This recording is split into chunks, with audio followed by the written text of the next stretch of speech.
مخلوق کے پاؤں کے نیچے مٹی روندی جاتی ہے، یہ مٹی کا ظاہر ہے، یہ اس کا باطن نہیں ہے۔ اگر اس کا باطن سمجھنے کی کوشش کرو تو مٹی سے بننے والی مخلوق خود حیران ہو جائے کہ مٹی کے اندر باطنی صلاحیتیں کیا کیا ہیں۔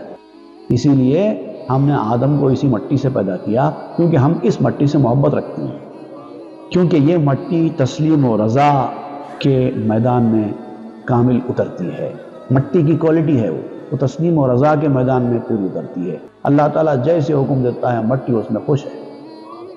کبھی پھول بن جاؤ کہتے ہو تو یہی مٹی سے پھول بن جاتا ہے، کبھی یہی مٹی سے سونا بن جاتا ہے، کبھی یہی مٹی سے انسان بن جاتا ہے، اور پھر اس کے باوجود یہ مٹی نیچے پڑی رہتی ہے، لوگ پاؤں تلے رونتے جاتے ہیں اس کو۔ جب انسان مر جاتا ہے تو یہی مٹی انسان کو اپنے اندر لے لیتی ہے، جبکہ اس آدمی کو کوئی لینے کو تیار نہیں ہوتا، کوئی رکھنے کو تیار نہیں ہوتا، مٹی لے لیتی ہے۔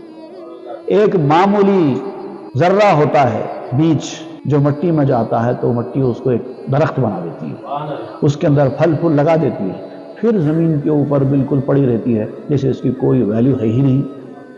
لوگ اس کو رونتے چلے جاتے ہیں اور کسی کو کچھ نہیں بولتے، لوگ اس کو سبل مال مار کے ادھر سے ادھر کرتے رہتے ہیں، گڑھے کھودتے رہتے ہیں، مٹی کو ادھر سے ادھر پھینکتے رہتے ہیں، جہاں بولے چلی جاتی ہے۔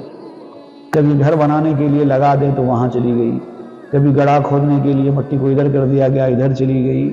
اتنی ساری خوبیوں کی ہونے کے باوجود اس کی عاجزی انکساری کا یہ حال ہے، تسلیم و رضا کا یہ حال ہے۔ جو بنانا چاہو بن جاتی ہے۔ مٹی اعتراض ہی نہیں کرتی کہ میں تو مٹی ہوں، میرے اندر یہ صلاحیتیں ہیں، مجھے یہ کیا بنا رہے ہو۔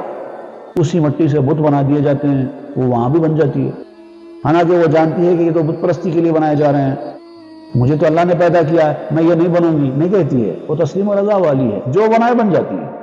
مٹی کے برتن بنا دیے جاتے ہیں، مٹی کے گھر بنا دیے جاتے ہیں، ہر چیز بنا دی جاتی ہے اور جو بنائے بن جاتی ہے، اس کے باوجود کے ہزاروں لاکھوں خوبیوں کی حامل ہے۔